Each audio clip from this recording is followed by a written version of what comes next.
Torrid zone, आपली torrid zone, हा area कसा आहे? गरम आहे.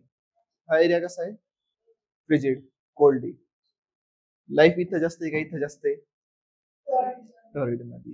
इफेक्ट करतंय का? टेम्परेचरवर इफेक्ट करतंय. परत काय?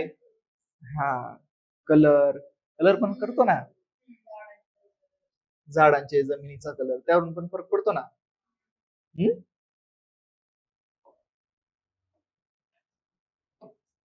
फॅक्टर्स अफेक्टिंग इन्सोलेशन काय आहेत? अँगल ऑफ इन्सिडेन्स म्हणजेच काय? किती अँगलवर इन्सिडेन्स करतोय किंवा हिट करतोय आपल्याला. तर समजा अर्थ आहे, सन आहे, कलर चेंज, सन